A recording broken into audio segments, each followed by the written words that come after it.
ولقد آتينا لقمان الحكمة أن اشكر لله ومن يشكر فإنما يشكر لنفسه ومن كفر فإن الله غني حميد وإذ قال لقمان لابنه وهو يعظه يا بني لا تشرك بالله إن الشرك لظلم عظيم.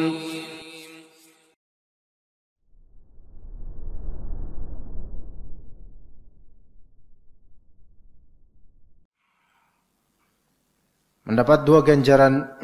Ma min muslimin yusibuhu adha illa hatallahu anhu khatayahu kama tahatu waraqus syajar. Tidaklah seorang muslim yusibuhu adha, terkena adha. Adha ini bagian yang kecil dari kesulitan, bukan doror tapi adha, kayak rintangan kecil. Tidaklah seorang muslim tertimpa kesulitan atau gangguan atau keburukan illa hatallahu anhu khatayah, kecuali Allah Ta'ala gugurkan dosa-dosanya kama tahatu waraqus syajar, sebagaimana daun-daun pohon berguguran. Namanya pohon menggugurkan daunnya itu tidak cuma satu helai, melainkan beragam, dan seperti itulah kondisi dosa seorang muslim yang sedang tertimpa musibah. Dan yang sahih, baik dia sabar maupun tidak sabar.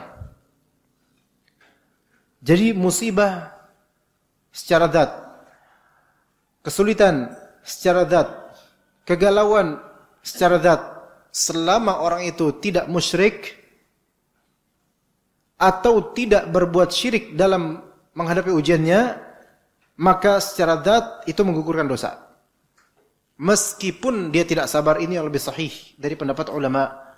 Karena itulah zahirnya hadis. Dan Ibnu Hajar al-Asqalani dalam Fathul Bari, beliau rahimahullah menyebutkan tanggapan dan bantahan terhadap Al-Izz bin Abdissalam dan ulama lain yang menganggap bahwasanya dosa berguguran akibat musibah itu disyaratkan dengan kesabaran. Yang sahih adalah tidak.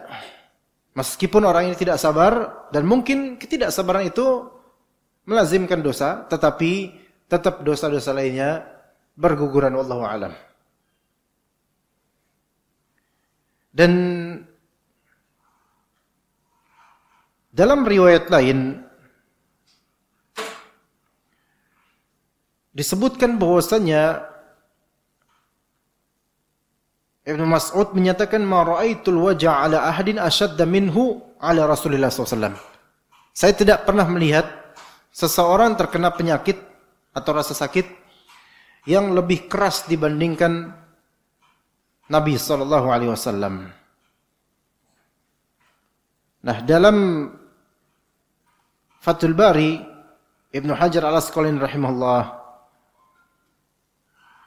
beliau menyebutkan beberapa faedah. Di antaranya beliau menyinggung hadis Nabi SAW lainnya, bahwasanya Rasulullah SAW ditanya oleh Sa'ad bin Abi Waqqas radhiyallahu anhu, Ya Rasulullah, ayun nasi asyaddu bala. Wahai Rasulullah, manusia mana yang paling keras ujiannya? Maka kata beliau, al-anbiya thummal amthal fal amthal. Para nabi paling keras ujiannya. Kemudian yang semisal, dan semisal. Dan berdasarkan thummas salihun, kemudian orang-orang saleh. Thummal amthal fal amthal. Kemudian yang semisal dan semisal. Jadi semakin orang saleh, maka semakin keras ujiannya. Yubtala ar-rajulu ala hasabi dinih. Seseorang diuji sesuai dengan kadar keagamaannya. Fa in kana fi dinihi salabah zida fi balaih. Kalau misalnya imannya atau keagamaannya itu tebal, tinggi, maka ditambahkan ujiannya. Wa in kana fi dinihi khiffah atau fi dinihi riqqah khufifa anhu. Kalau ternyata iman atau keagamaannya ringan, maka diringankan ujiannya. Kemudian kata Nabi SAW, وَلَا يَزَالُ الْبَلَاءُ عَلَى الْمَرْءِ atau عَلى الْمُسْلِمِ حَتَّى يَمْشِي عَلَى الْأَرْضِ وَلَيْسَ عَلَيْهِ خَطِيئَةٌ. Dan akan terus ujian bersama dengan seorang muslim. Selalu ada. Sampai dia berjalan di atas muka bumi dalam keadaan tidak memiliki dosa. Karena apa? Karena sudah berguguran dosanya dengan ujian-ujian itu.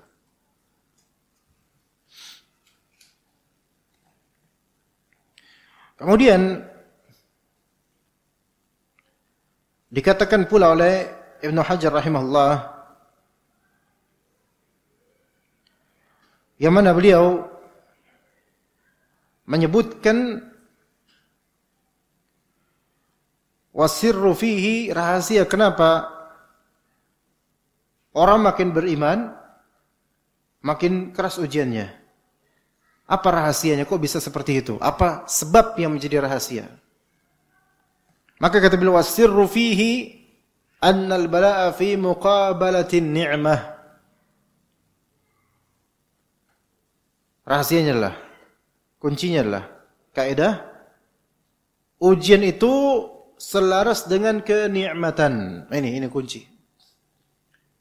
Kunci yang rahasia bagi orang-orang lalai. Rahasia bagi orang-orang kafir. Rahasia bagi orang-orang yang tidak menuntut ilmu syar'i. Namun bagi yang menuntut ilmu syar'i tahu bahwasanya al-bala fi muqabalatin ni'mah.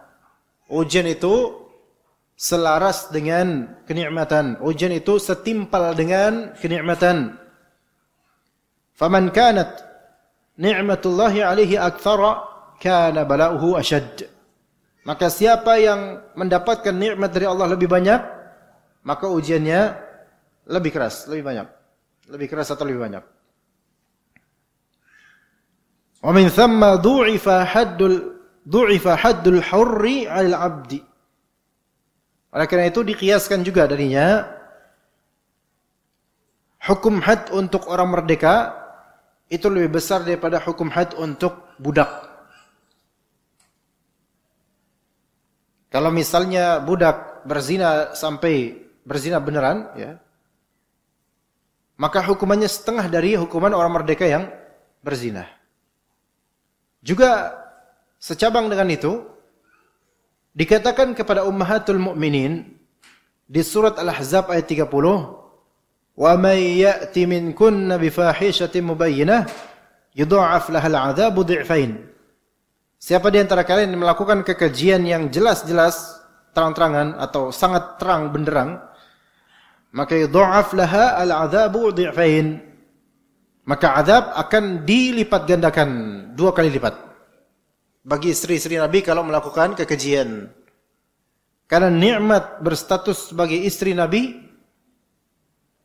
itu nikmat yang kalau dikufuri maka lebih besar lagi dosanya dibandingkan istri selain Nabi. Maka manhaj salaf, ilmu syar'i, ilmu tauhid, ilmu sunnah adalah nikmat yang tidak didapat oleh kebanyakan orang. Sehingga kita lihat ujian dalam bermanhaj salaf itu lebih besar daripada ketika antum belum mengenalnya. Kadang ujian itu ada di sikap orang dan lisan mereka. Yang dulu tidak pernah seperti itu, namun kok sekarang berbeda. Dahulu Nabi SAW sebelum diutus sebagai Rasul, dijuluki Amin, Al-Amin. Dipercaya semua orang. Diagungkan nenek moyangnya dan juga dirinya. Namun ketika mengemban dakwah tauhid, maka beliau mendapatkan ujian dan bala yang tidak pernah ada sebelumnya di kehidupan beliau. Karena ujian selaras dengan kenikmatan. Ujian dakwah selaras dengan tauhid yang beliau emban dan sebarkan. Sebagian dari ikhwan setelah hijrah misalnya dia resign dari pekerjaan yang haram, dia mendapatkan ujian yang lebih besar. Selaras dengan kenikmatan yang Allah berikan padanya berupa hidayah, berupa kesadaran, berupa ilmu sunnah. Maka selaras antara ujian dan nikmat. Maka ujiannya juga yang dihadapi oleh orang keluarga atau pasutri yang anaknya satu tidak sama dengan, umumnya tidak sama dengan yang beranak 2 atau 3 dan lebih dan seterusnya.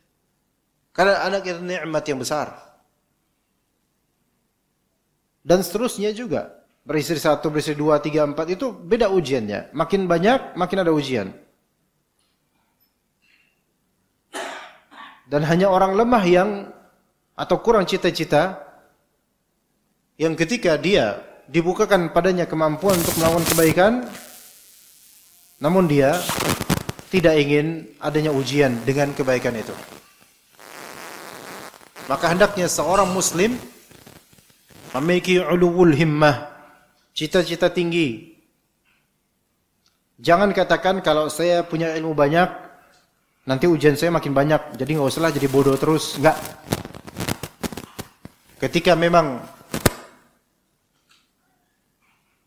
Ketika memang ilmu wajib dicari dan kita butuh, maka carilah ilmu. Kenapa ini? Enggak tahu. Anda bukan pengurus, jadi enggak tahu. Jadi ketika ilmu ya dicari, makin banyak ujiannya untuk mengamalkan, untuk mendakwahkan. Nah, kita mungkin bisa melihat orang-orang yang enggak kenal sunnah atau orang yang belum ngaji atau orang yang melenggang begitu saja, mereka tidak pakai jilbab perempuannya, kemudian laki-lakinya enggak sholat dan seterusnya. Seolah-olah hidup mereka itu baik-baik saja. Lah, tidak baik. Ujian yang Allah berikan pada mereka itu mungkin kesannya ringan. Tapi ada yang lebih berat daripada ujian dunia, yaitu ujian akhirat. Maka yang kita maksud tadi dari ringannya ujian itu ujian dunia. Adapun di akhirat, na'udzubillah min dzalik. Makanya wallahi jauh lebih baik kita diuji oleh Allah Ta'ala di dunia dengan beragam macam ujian dan Allah buat kita sabar. Itu lebih afdal jauh dibandingkan kita dibuat lenggang gitu aja dengan istidraj di dunia ini, dengan ringannya ujian dan dengan kelalaian, namun nanti di akhirat tidak ada seseorang pun yang bisa lulus dari ujian yang dahsyat. Kata Nabi SAW, man yatasabbar yusabbirhullah. Barang siapa yang memaksakan diri untuk bersabar, maka Allah Ta'ala akan membuatnya bersabar. Taib, bagaimana kalau misalnya ujian itu datang atau sudah ada atau sedang mengendap di kehidupan kita? Maka kita sebutkan di sini dari kitab Kashful Mushkil karya Ibnu Jauzi rahimahullah taala, yang disebutkan dikutip oleh Ibnu Hajar Al-Asqalani dalam Fathul Bari. Dari ini anda harap kalimatnya beliau ini benar-benar menjadi pedoman juga untuk kita insyaallah, agar kita mengenal maratib, martabat dan derajat menghadapi ujian dari tingkatan demi tingkatan sampai ke martabat yang tertinggi, sehingga ujian yang hakikatnya bagi banyak orang itu begitu besar, namun yang kita rasakan itu seperti kecil sekali ujian itu dan sedikit, padahal itu besar ujiannya. Berkata Ibnu Jauzi rahimahullah fil hadithi, dalam hadis tadi tentang hadis Ibnu Mas'ud tadi tentang demamnya Rasulullah SAW, dalalatun ala anna al-qawiyya yahmilu ma hamil. Di hadis itu ada petunjuk bahwasanya orang yang kuat itu berhak terbebani dengan apa yang dia bawa. Orang yang kuat berhak untuk terbebani dengan apa yang dia tanggung atau dia bawa. Itu orang kuat. wad-dha'ifa yurfaqu bihi. Dan orang lemah diberi keringanan. Orang yang kuat berhak untuk mendapatkan beban lebih. Dan orang yang lemah berikan kemakluman, diperingan. Dan tidak dibalik, Allah Maha Adil. Maka jika Allah Ta'ala menitipkan untuk antum suatu musibah, karena Allah tahu antum bisa menghadapinya dengan baik insyaallah. Karena tidak mungkin Allah Ta'ala membebani seseorang di luar kapasitasnya. Jadi orang yang al-qawi yahmilu ma hamil. Dia akan menggotong atau dia akan membawa apa yang berhak dia bawa, yaitu beban yang lebih. Beban yang sesuai dengan kekuatannya. Karena dia kuat.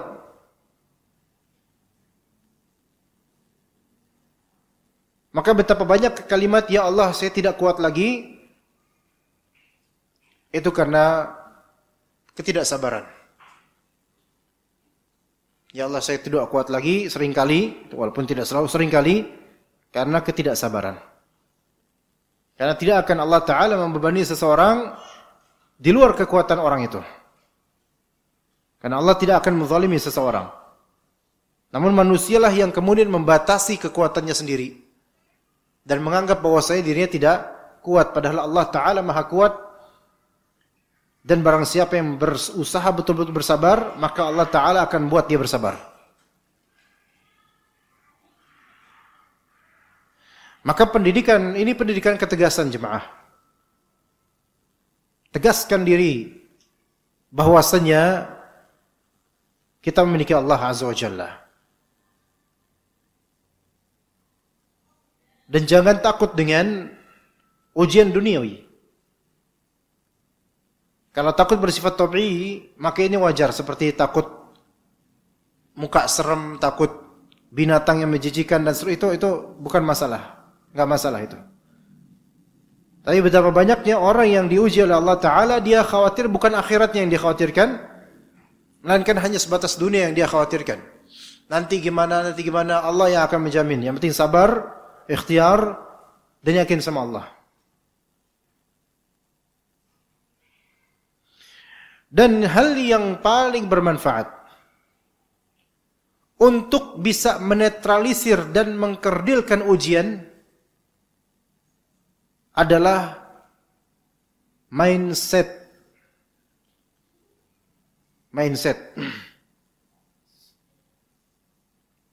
Pikirannya itu, ya, dibenahi.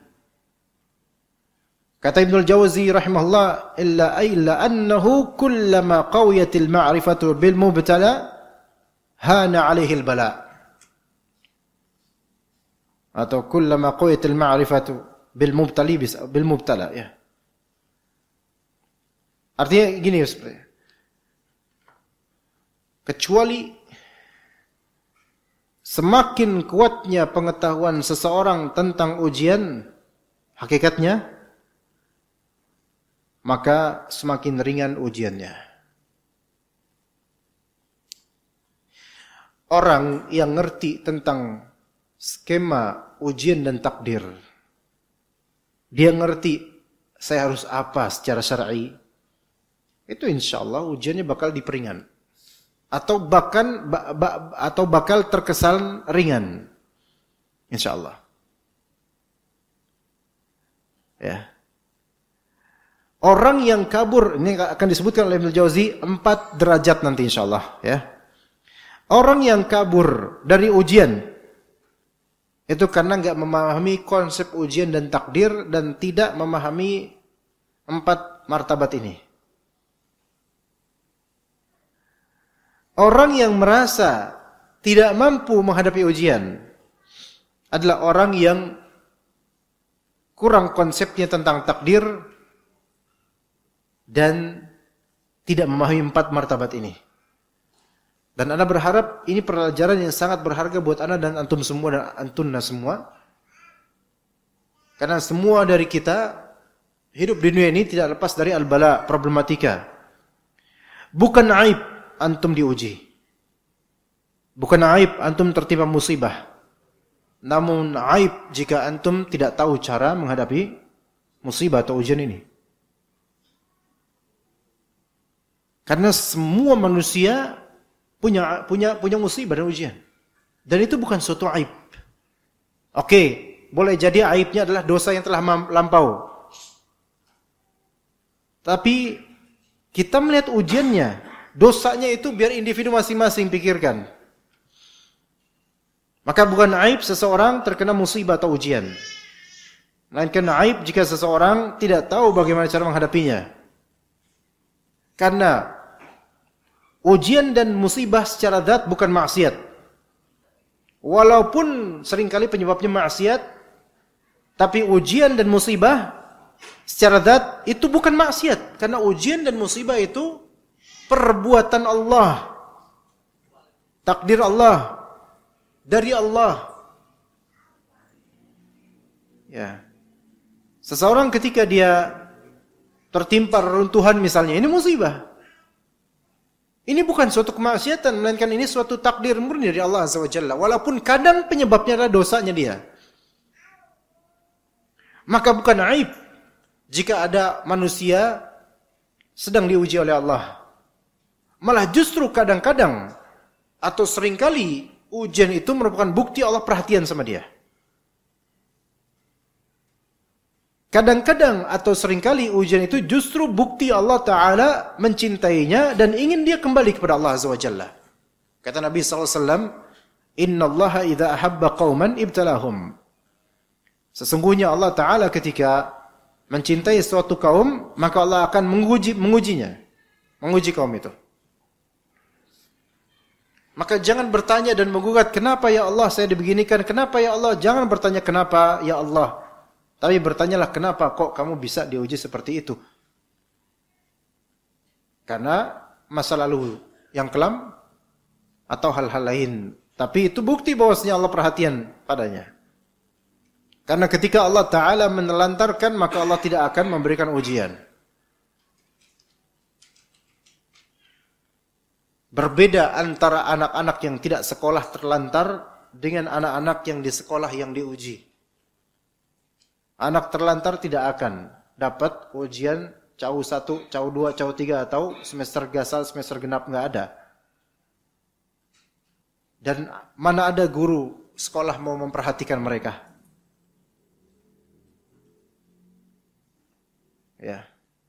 Maka ujian inilah yang membuat seseorang kuat karena diperhatikan oleh pihak penguji. Diperhatikan oleh pihak penguji.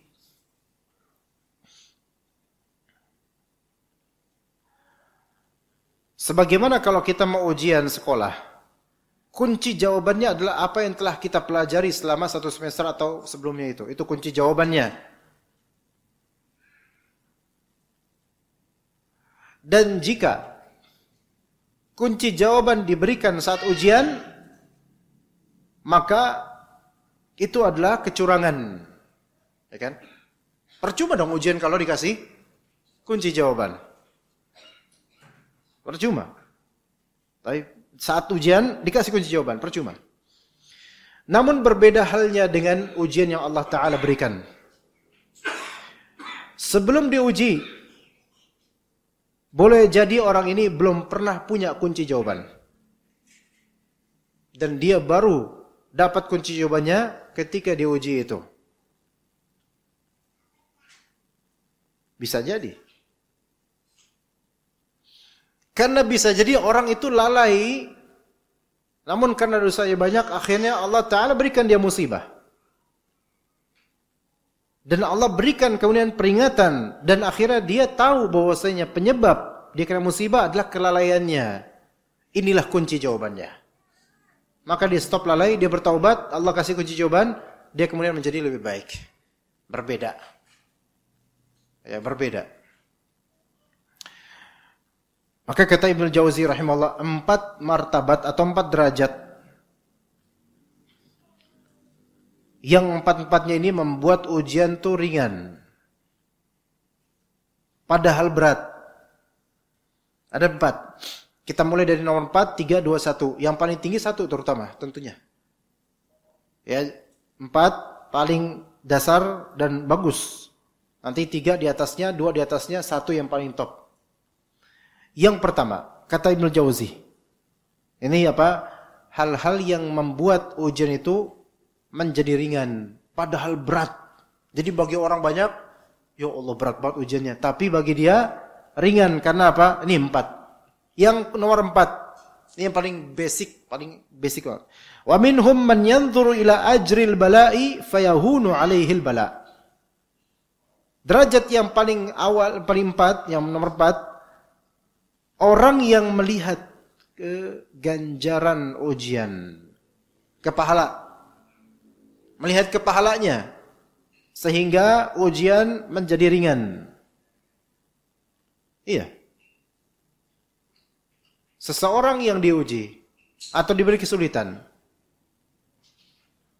akan bisa melewatinya insyaallah dan terhibur, teralihkan dari kegalauan dalam keadaan diuji, itu ketika dia melihat apa yang akan dia dapatkan kalau dia berhasil melewatinya. Sebagaimana peserta lomba mendapatkan ujian yang berat, namun akan terasa ringan dan tetap semangat jika dia apa? Melihat hadiahnya. Masalahnya kalau lomba duniawi manusiawi, hadiah tersedia, tapi belum tentu kita dapat. Karena mungkin ada yang lebih afdol. Adapun perlombaan ukhrawi seperti ini, siapapun yang melakukannya sesuai syariat Allah pasti dapat hadiah. Dengan kadar masing-masing. Ya. Jadi kalau antum diuji apapun, berapapun usia antum ingat di akhirat itu ada ganjaran dari Allah. Bahkan bukan hanya akhirat, dunia pun akan diberikan oleh Allah Azza wa Jalla. Ini sangat menghibur. Sangat menghibur. Di antara ganjarannya itu dihapus, Pak, dosanya dihapus. Dan seterusnya dinaikkan derajatnya, menghibur. Maka siapa yang bisa mengalihkan kegalauan tentang ujian itu, dialihkan dengan konsentrasi dan fokus mengejar pahala dan ridha Allah, maka Allah ujian itu akan menjadi makin ringan. Ya. Dengerin kajian panitia, dengerin kajian. Ya itu yang nomor 4 ya. Itu paling bawahnya loh itu. Maka kata Ibnu Jauzi, wa a'la min dzalik, ada yang lebih tinggi dari itu. Jadi itu bukan yang paling, bukan yang paling. Ada yang lebih tinggi daripada itu. Wa a'la min dzalik. Darajatu man yara anna hadha tasarruful malik fi milkihi fayuslim wa la ya'tarid. Ini yang ketiga. Derajat orang yang memandang ini adalah perlakuan sang pemilik terhadap kepemilikannya. Coba pahami baik-baik nanti. Pokoknya konsentrasi, pahami baik-baik dan dalemin. Bukan pahamnya, dalemin. Dan refleksikan di ujian yang sedang antum hadapi. Bahwasanya ini adalah perbuatan sang raja, pemilik, yaitu Allah Azza wa Jalla. Sedang mentakdirkan, memberikan perlakuan terhadap apa yang dia miliki. Gimana itu? Ini masuk ke dalam apa? Ini bisa dikategorikan lebih ke tauhid rububiyah. Lebih ke tauhid rububiyah. Ini konsentrasinya nomor 3 ini, konsentrasi tauhid rububiyah. Konsentrasi nomor 4, konsentrasi iman kepada hari akhir. Nanti dikasih keterangan itu. Yang keempat, konsentrasinya di apa? Hari akhir, ya. Yang ketiga, konsentrasinya di apa? Tauhid rububiyah, yaitu bertauhid, meyakini perbuatan Allah Azza wa Jalla. Sekarang gini nih, ya, untuk paham supaya paham poin yang ketiga ini. Ujian antum apa misalnya? Anak wafat, misal. Seorang muslim anaknya wafat. Bukan antum insyaallah, bukan. Seorang muslim anaknya wafat. Ya. Kalau dia pakai yang nomor 4, yaitu dia konsentrasinya apa? Nanti di akhirat akan ada ganjarannya dan ada hadis yang menunjukkan ini akan menjadi penolong dan juga mungkin ya pahala lah buat orang tuanya. Tabungan pahala buat orang tuanya. Oke, 4. Itu udah bagus banget, Masya Allah. Sehingga kalau kita ingat akhiratnya, kita akan apa? Lebih tenang. Tapi ada yang lebih menenangkan daripada itu, tapi ini tingkatan yang membutuhkan iman dan tauhid rububiyah yang tinggi. Yaitu apa? Saya punya Allah. Anak saya itu punya Allah. Hidup dan mati saya ditentukan oleh Allah. Kita semua milik Allah. Terserah Allah dong mau memperlakukan apa terhadap apa yang dia miliki dan makhluknya. Ingat. Kalau antum bisa sampai derajat ini, semua orang tahu semua milik Allah. Betul kan? Tapi tidak semua orang itu bisa sampai ke poin ini. Karena poin ini membutuhkan betul-betul hati yang mengimani, pasrah sama Allah, mengimani takdir, mengimani rububiyah Allah Azza wa Jalla. Melepaskan ego dan merasa memiliki. Itu dilepas.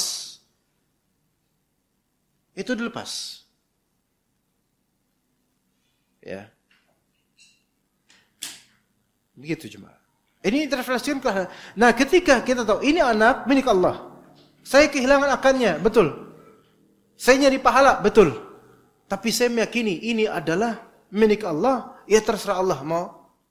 Allah apain terserah. Itu kalau sampai sini, itu lebih tenang lagi hati, beneran. Ya beneran begitu. Semua orang tahu kok, musibah ada pahalanya. Semua orang tahu kok, semua ini milik Allah, tapi enggak semua orang bisa sampai sini.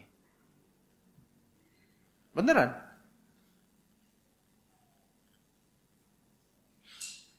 Maka ini harus diajarkan banyak-banyak ini, karena zaman sekarang musibah itu luar biasa. Ujian itu luar biasa, ekonomi terutama. Nah, refleksikan ke musibah lainnya, Pak. Yang belum tentu musibah, bisa jadi ujian murni bukan musibah sebutannya.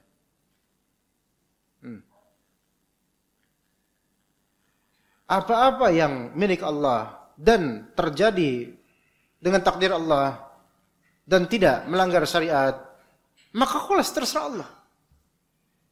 Itu kalau bisa nomor 3 itu legowonya luar biasa itu.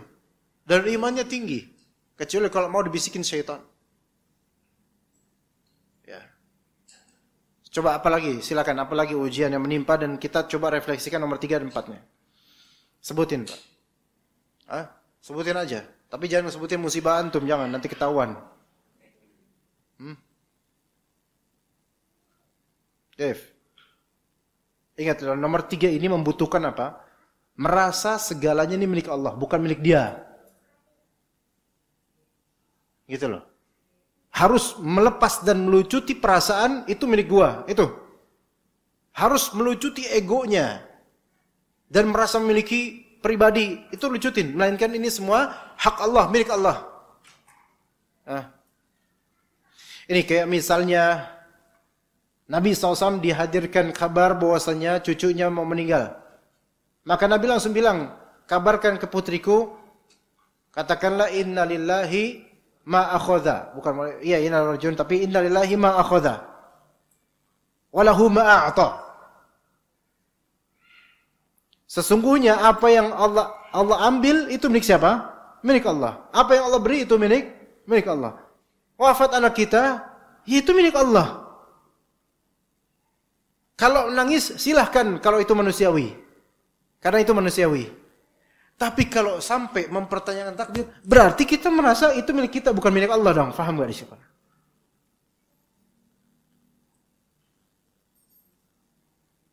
Ya, kita ini memiliki banyak hal, betul. Tapi ketika kita kehilangan akan apapun itu, bahkan maaf, salah satu anggota tubuh kita hilang, misal saja. Kalau sampai nomor 3 ini, levelnya Masya Allah, tinggi. Karena semua yang kita miliki itu milik Allah. Bahkan diri kita milik Allah. Dan ini kita ajarkan kaum muslimin yang bertauhid ahlus sunnah. Sembari berikhtiar dan berusaha untuk berbuat ihsan, baik, beramal, beribadah lillahi ta'ala. Ketahuilah, antum itu milik Allah. Apa yang antum punya, itu dari Allah. Dan kalau itu dari Allah, Allah mau ngambil kapan terserah. Allah mau ngasih kapan terserah. Karena bukan kita yang ngatur. Sampai enggak kita ke level ini jemaah? Nah itu dia. Ya. Karena ada orang kehilangan 100.000 aja, itu udah kaya kehilangan apa gitu. Ini orang miskin. Miskin karena apa? Karena 100.000 aja kehilangan, itu enggak merasa bahwa Allah Maha Kaya. Itu milik Allah juga, gitu loh. Ya bukan berarti ya kita buyar-buyarin duit terus hilang-hilangin. Enggak gitu juga, bukan. Enggak juga didoain mudah-mudahan parkiran di motor hilang tuh motor. Enggak gitu juga. Ya kita ikhtiar dong. Tetapi betapa banyaknya orang yang ketika kehilangan sesuatu, dia tidak terima dengan kehilangan itu. Dan tidak terimanya bukan kepada manusia mencurinya, bukan. Tapi tidak terimanya kepada takdir Allah Azza wa Jalla. Sehingga hidupnya itu enggak berlanjut. Istiqomahnya enggak berlanjut. Antum kehilangan istri, anti kehilangan suami, antum kehilangan anak, antum kehilangan orang tua, antum kehilangan ini itu. Subhanallah, bahkan antum kehilangan diri antum nanti di kematian itu pun sudah milik Allah. Sudahkah kita betul-betul melucuti soknya diri kita? Merasa memiliki, ya akhi, sebelum antum menikah atau sebelum anti menikah, antum enggak punya pasangan. Dan yang ngasih pasangan itu Allah, dan pasangan antum, pasangan anti adalah milik siapa? Milik Allah. Kalau suatu saat Allah cabut, misal nyawanya kembali kepadanya misalnya, kan Allah yang atur. Jangan mempertanyakan Allah. Bahkan kalau misal terjadi perpisahan, firaq, talak atau gimana, maka life must go on. Apa artinya? Ya, jalan aja terus. Toh itu milik Allah. Dan masih banyak milik Allah lainnya. Betul. Ya. Gitu. Bahkan kalau ada kematian, kita bilang apa tadi? Inna lillahi wa inna ilaihi raji'un. Artinya, orang pada kayak gitu tuh. Kalau misalnya di masjidan, Inna lillahi wa inna ilaihi raji'un. 3 kali, Pak. Telah berpulang ke rahmatullah. Ibu-ibu di rumah-rumah yang lagi nyetel TV, langsung matiin TV-nya. Anak-anak yang ngobrol, diam. Giliran ustaz lagi ceramah enggak digituin, tapi giliran ada itu langsung diam. Ya kan? Enggak, ini bukan nyindir, ini cuma ngatain doang, ya. Ibu-ibu teramat rumah, yang lagi jemur baju langsung tiba-tiba freeze, diam langsung. Siapa tuh ya yang mati ya? Ya, yang lagi ngerumpi langsung taubat sebentar. Ya kan? Apakah mereka semua freeze, berhenti, bertaubat? Apakah mereka kemudian mendalami makna inna lillahi wa inna ilaihi raji'un? Tidak, mereka cuma pengen tahu siapa yang mati. Ya. Ternyata yang mati Pak Fulan. Ya Allah, mati dia padahal orang baik ya, gitu doang. Ya, oke, masih. Ada dia yang mati. Alhamdulillah dia mati. Lah kenapa, Pak? Soalnya saya punya utang sama dia. Lah, malah justru harusnya panik dong. Itu orang mati. Antum punya hutang. Emang dikira selesai gitu urusan? Malah susah nanti urusannya. Dan wajib tetap tunaikan bayar hutang itu ke ahli warisnya. Saya pernah ada orang bapak-bapak usia sekarang mungkin 60 berapa gitu. Dia utang sama orang tetangganya mati, dia bahagia. Alhamdulillah mati tuh orang. Lah kenapa? Gue punya utang sama dia. Allahu Akbar. Coba inna lillahi wa inna ilaihi raji'un. Inna lillahi artinya sesungguhnya kita ini milik Allah. Tuh lihat ada orang mati. Kita ini milik Allah sama kayak dia. Ketika Allah memiliki dia, kapan dia dimatikan terserah Allah karena Allah memiliki dia. Karena Allah memiliki dia. Lah kita juga gitu, milik Allah. Berarti kapan nanti kita diambil?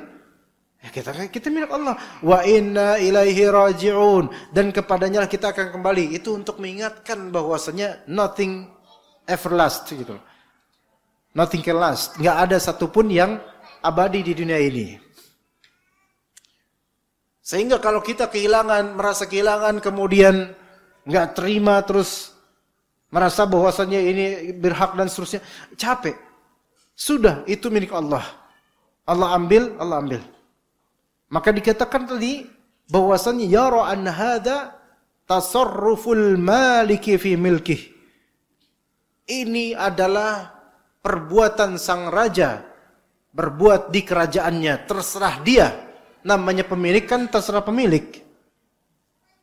Gitu. Ya, antum aja kalau ngkos atau ngontrak, pemilik rumah mau benerin pagar antum, ya terserah dia dong. Terus antum bilang, "Jangan Pak, saya nggak mau." Loh, kok nggak mau? Saya kan ngontrak di sini. Kata pemilik, "Saya pemilik, mau apa kamu? Mau saya balikin duit kamu?" Ya, terserah saya lah, selama saya nggak merugikan hak sampean sebagai pengontrak, ya terserah saya. Ya. Selama nggak merugikan nggak apa-apa gitu kan. Maka pemilik berhak untuk melakukan apa yang dia miliki, terhadap apa yang dia miliki. Maka orang kalau misalnya sudah sampai level ini, fayuslim wala ya'tarid, maka dia akan berpasrah. Yuslim di sini Islam, yaitu istislam, pasrah diri, dan tidak tidak menggugat. Orang tuh kalau menggugat karena nggak terima, makanya digugat. Ya, bisa nggak kita sampai derajat ini, jemaah? Nah itu.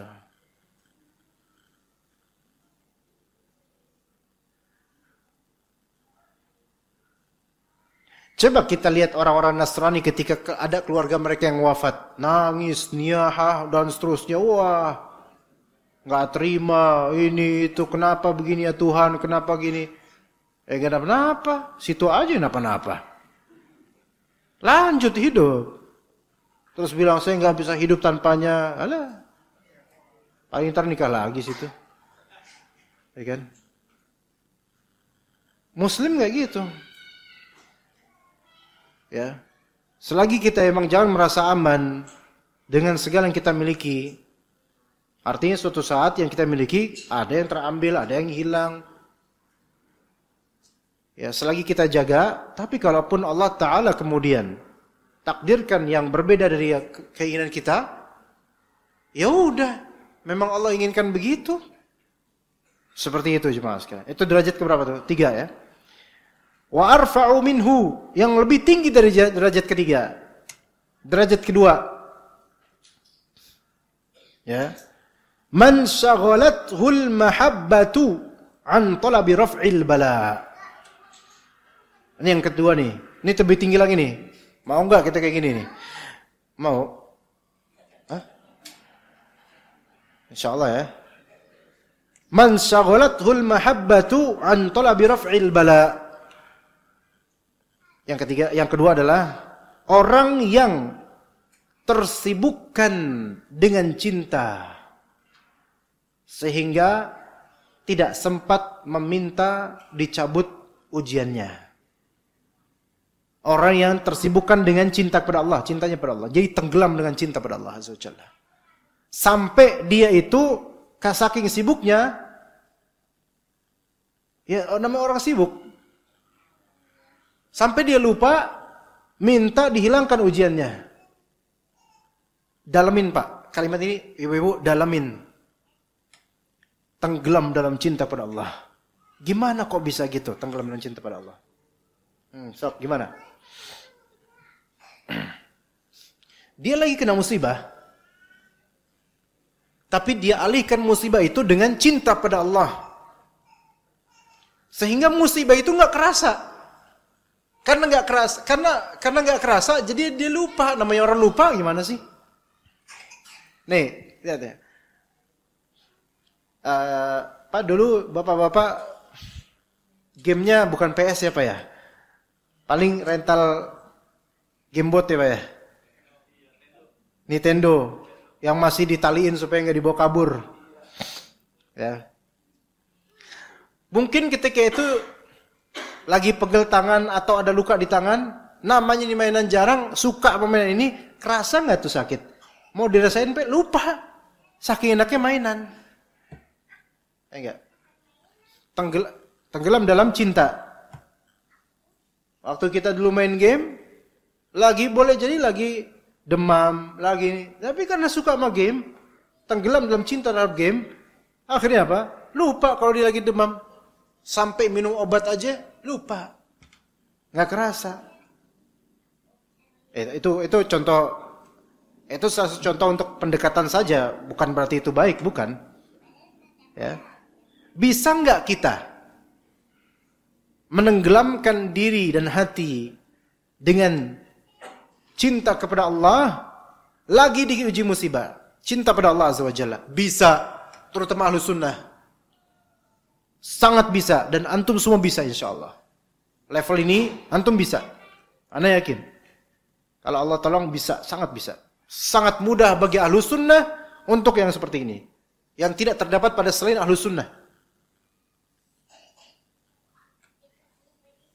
Ya.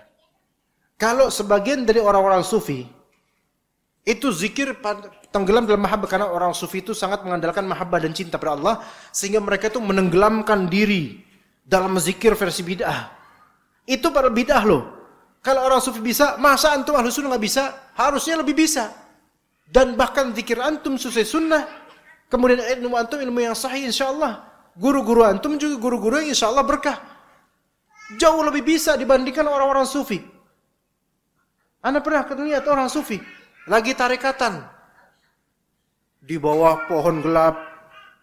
Jadi sedang riyadhah, sedang apa namanya? Khalwat, namanya khalwat versi mereka. Khalwat itu menyendiri dengan Allah.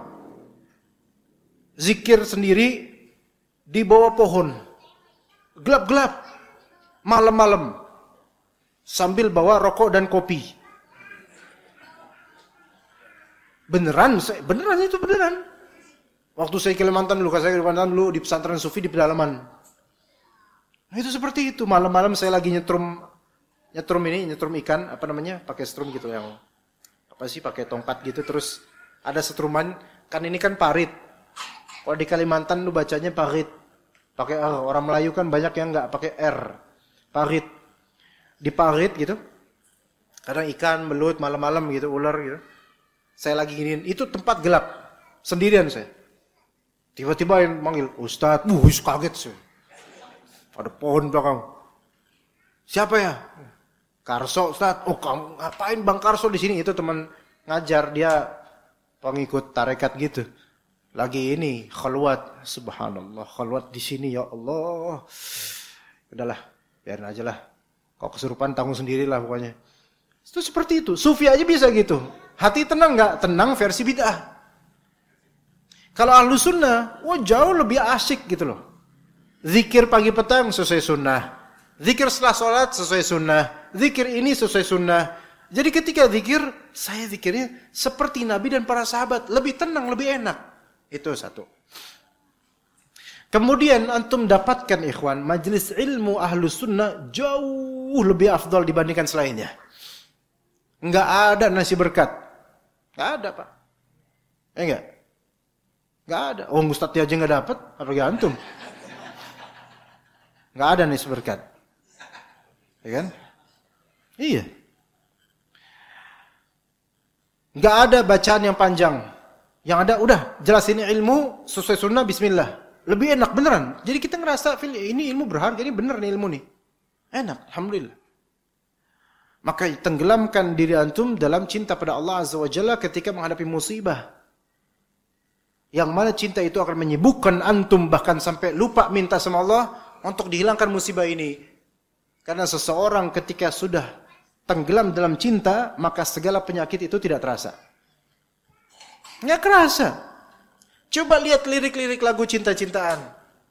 Mereka memperbudak diri dengan perempuan, menghambakan diri ke kekasih mereka. Aku siap untuk apa ya? Ngapain aja mereka? Ngapain ya orang itu ya? Aku siap untuk memanjat 1000 pohon atau 1000 tembok. Siap melewati samudra ini. Siap ini. Itu kan susah, Pak. Tapi ternyata demi cinta. Ya. Biar sampai kerasa enggak kesulitannya? Enggak, karena apa? Karena tenggelam dalam rindu dan kasih sayang, subhanallah. Iya. Bisa begitu. Itu namanya qalbu, kalau udah tercelup ya udah kayak gitu. Tapi celupnya sibghat Allah, celupnya celup ke cinta pada Allah Azza wa Jalla. Nah, untuk ahli sunnah, dan ini yang mujarrab, baik para asatidzah atau penuntut ilmu lakukan, ketika dapat musibah, selain banyak zikir, antum banyak nuntut ilmu. Ah, itu. Baik online, apalagi offline, itu lebih lagi insyaallah. Ya. Banyak ke majelis ilmu, terutama kajian-kajian tauhid. Bahkan kajian fikih sekalipun, sibukkan diri dengan ilmu, buat diri cinta akan ilmu syariah. Maka itu akan membuat lupa antum kalau antum sedang dalam keadaan musibah. Beneran. Buktinya ummahat-ummahat itu banyak kayak gitu. Suaminya ngeselin, dablek teka, marah emosional, nggak pernah hijrah, nggak pernah dikit-dikit diomelin dan seterusnya. Dialihkanlah oleh ummahat ini, kemudian apa? Nuntut ilmu syar'i, ke kajian-kajian, bertemu teman-teman soleh, tenggelam dalam cintanya kepada Allah. Akhirnya lupa kalau dia punya suami.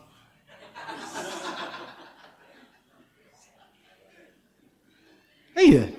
Bukan hanya lupa kalau suami pemarah, lupa kalau punya suami.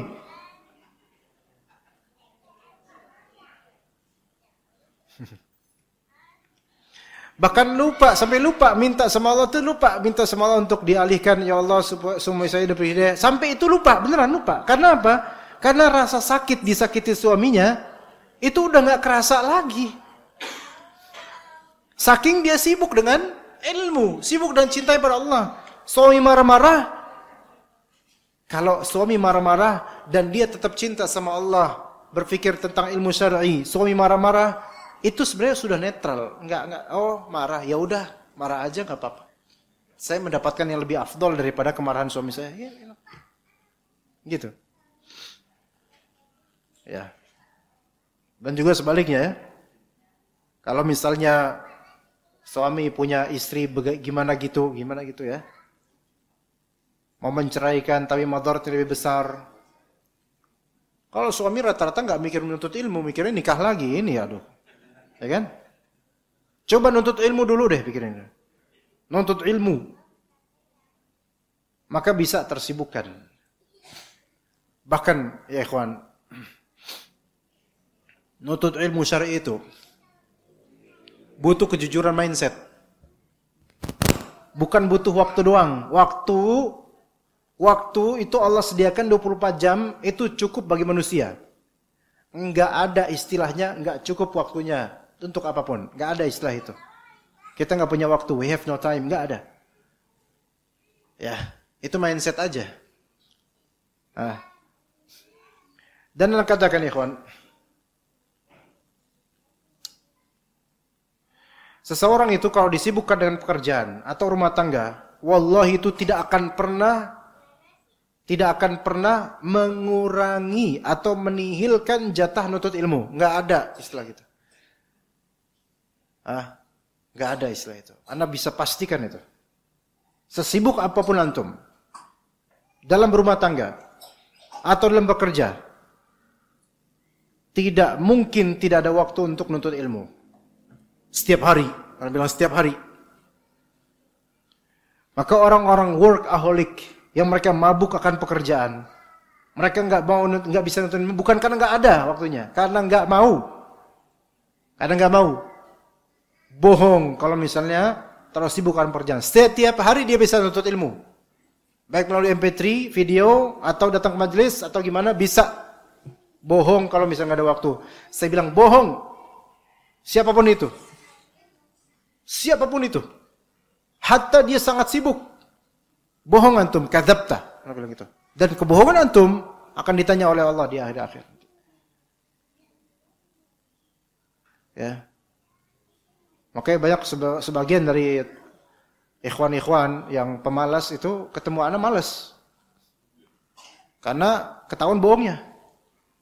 Beberapa penuntut ilmu gitu.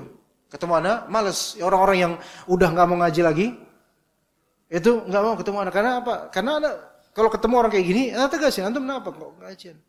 Afwan Ustaz, anak kerja bohong antum. Nggak antum bohong antum. Ada gituin. Kalau dibilang misalnya Anda lebih tahu Ustaz kehidupan Anda pada antum, kata misalnya gitu. Anda lebih tahu orang-orang kayak antum bohongnya. Anda bilang gitu. Makanya banyak yang malas. Tapi bagi yang mau jujur, kalimat kayak gini, bohong antum itu bakal menyentaknya dan kemudian astagfirullah, iya ya, benar sebenarnya benar saya bohong gitu. Iya, Pak. Banyak ikhwan-ikhwan sekarang apologinya adalah kerja rumah tangga sehingga enggak kadzab. Bohong. Ibu-ibu itu orang paling sibuk. Ya enggak Bu ya? Sibuk ya, Pak? Ini sebagian ibu-ibu kan nganterin anak, jemput anak. Sibuk itu. Sibuk nganterin anak, sibuk masak dari pagi. Suami masih ngorok, dia udah masak. Sibuk ibu, jadi ibu-ibu sibuk. Belum sibuk ngomongin orangnya, itu belum sibuk juga. Banyak kesibukan ibu-ibu. Tapi mereka bisa nuntut ilmu, padahal laki-laki lebih wajib daripada perempuan secara global nuntut ilmu. Tapi bisa. Banyak ibu-ibu, istri-istri lebih semangat daripada suami-suami mereka dalam menuntut ilmu. Ini fenomena juga ini. Kok bisa? Kalau dibilang suaminya nggak ada waktu, bohong. Pasti ada waktu nuntut ilmu. Nggak mungkin seharian nggak bakal nuntut ilmu. Nggak mungkin. Emang dia kerja 100% gitu satu hari 24 jam gitu? Pasti ada jeda waktu. Dimanapun, di mobilnya, atau di motornya, atau di mana bisa sambil dengerin kajian. Bisa setiap hari. Maka orang kalau nutut ilmu syar'i dengan cinta kepada syariat Allah Azza wa Jalla, dia sibuk dengan itu. Maka ujian seberat apapun yang menghadapinya, itu insya Allah akan Allah Ta'ala ringankan. Ya. Antum kalau ngeliat ustadz-ustadz mereka, ustadz-ustadz, mereka ngisi kajian. Datang jauh-jauh. Alhamdulillah. Pak, kalau misalnya kita sendiri nih, lagi ada beban masalah, kadang ngomong aja itu susah, Pak. Tapi banyak ustadz, emang gak punya masalah? Banyak masalah. Ya, kemudian isi kajian Allah kasih mudah. Karena apa? Cinta dengan majelis ilmu. Bisa. Apalagi ilmu itu sebaik-baik zikir. Bisa, beneran bisa. Anda yakinkan antum. Jadi kalau misalnya seorang mencintai Allah Ta'ala dan tersibukkan dengannya, jangankan merasa dapat musibah. Dia aja lupa. Lupa. Dia mungkin ngerasa dapat musibah, tetapi sampai minta supaya musibah itu hilang aja, itu udah gak sempet saking sibuknya dia dengan ilmu dan amal. Ini yang keberapa nih? Oh, enggak. Ini yang kedua. Kalau ini berarti fokusnya di apa? Tauhid uluhiyah. Ini tauhid uluhiyah. Ibadah dengan cara mencintai Allah, menuntut ilmu, beramal soleh, sibuk dengan apa-apa yang antum itu potensi di situ. Ada orang sibuknya atau potensinya di sedekah, maka sibuklah di situ. Ada orang potensinya di ilmu, sibuklah di situ. Ada orang potensinya di membantu orang-orang pedalaman, sibuklah di situ. Ada orang dia potensinya di nada dan suara, maka sibukkan dengan baca Al-Quran. Ya. Ada orang potensinya di memahami biologi atau ya masalah kedokteran, biologi dan sebagainya. sibukkan di situ sambil jadikan itu sebagai ibadah lillahi ta'ala. Itu bisa insyaallah. Ada orang ibu-ibu potensi dimasak, sibukkan dengan itu. Tapi masak butuh bumbu dan modal. Ya, itu butuh duit juga itu, ya. Tapi bisa insyaallah. Jadi yang kedua, tauhid uluhiyah, fokusin. Yang paling tinggi dari semua ini, kata Ibnu Jauzi, wa anhal maratib, martabat yang paling atas. Man yataladzadzu bihi, dah itu. Orang yang menikmati musibah. Wah, gimana tuh? Musibah dinikmati. Bisa. Tapi yang paling tinggi nih. Udah dia ridho dan syukur levelnya. Dia udah ridho dan syukur. Ridho yaitu tidak ada perasaan kesal di hati, dan syukur bahkan dia menikmati. Nah, menikmati ini tidak mungkin bisa sampai kecuali antum sudah melampaui 4-3-2. Biasanya nomor 1 ini nanti kalau antum sudah bisa menguasai 4-3-2 baru 1. Gitu. Dan orang yang bertaladzuz dengan bala dan musibah biasanya orang yang sudah melihat hikmah. Maka dia menikmati itu semua. Anak-anak kasih contoh yang real jemaah. Masyarakat ini masih anti poligami. Baik, terutama perempuannya, bahkan laki-lakinya juga. Ya. Baik kalangan ahlul bidah awam, bahkan sebagian dari ahlus sunnah. Masih anti poligami. Masih anti. Ya. Baik. Apakah poligami itu ujian? Ujian. Semua ujian. Tapi apakah poligami itu musibah? Musibah bagi sebagian pihak. Kalau dia nggak terima takdir, musibah itu baginya. Kalau dia nggak bersyukur, nggak terima takdir, musibah. Ini anak bilang selama poligaminya benar ya, bukan yang poligami yang semaunya itu, bukan. Kayak ini yang benar, yang baik gitu loh. Yang amanah, suaminya yang amanah, nafkah ini yang amanah, bukan yang seperti kisah-kisah yang berseliweran, bukan. Seorang istri yang Allah berikan ujian memiliki madu, memiliki yang kedua atau berikutnya. Coba gimana terapkan ini? Nggak mungkin seorang istri dari awal, yang pertama, istri pertama, nggak mungkin dari awal langsung ke step pertama. Mungkin nggak, Pak? Misalnya saya mau nikah lagi, sayang. Oh, Masya Allah, silakan. Saya langsung ke step pertama, langsung merasa lezat dengan, nggak mungkin. Silakan Mas, cepetan Mas. Itu biasanya malah sebaliknya itu. Itu bahasa kayak gitu malah justru bahasa berbahaya kalau perempuan bilang gitu. Silakan Mas, cepetan, cepet-cepet aja Mas. Itu malah justru suami malah harus waspada itu. Ini bukan omongan sebenarnya ini. Ya. Nggak ada yang langsung level pertama langsung melezat, langsung merasa Masya Allah aku menemukan hikmahnya Mas. Enggak. Itu di alam jin aja nggak ada yang kayak gitu, dari manusia nggak. Susahnya gitu. Taib, kemudian misal terjadi dah khalas nikah berikutnya, berbagi suami gitu ya bahasanya. Nomor keempat, nomor 4 dulu apa? Apa dulu? Cari pahala. Cari pahala itu dulu, cari pahala. Sabar, cari pahala. Taat sama suami tetap. Pahalanya gede. Lebih gede daripada yang gak punya madu. Beneran. Anda bukan berarti nganjurin antum Pak untuk taat, enggak. Enggak, ini bukan memprovokasi sama sekali, enggak. Wallahi tidak. Tapi kita ahlus sunnah, walaupun kita belum bisa mengamalkan, mindset sunnah itu harus sudah ada. Jangan cuma jenggot sama cadar doang. Mindset sunnahnya itu harus ada. Ini harus paham dulu. Nggak harus kita amalkan karena nggak wajib. Tapi memahaminya itu wajib. Karena nggak semua yang kita pahami harus kita amalkan. Belum tentu kita cocok. Ya. Jadi yang keempat apa? Step yang keempat yaitu cari pahala. Gitu, cari ridha Allah, cari pahala. Ya. Ini kalau bapak-bapak punya kenalan atau teman yang berkasus, misalnya seorang perempuan atau ibu-ibu punya teman yang qadarullah istri pertama dari seseorang yang kemudian dia nikah lagi. Ini nasihatin. Ini kuncinya. Jangan menolak.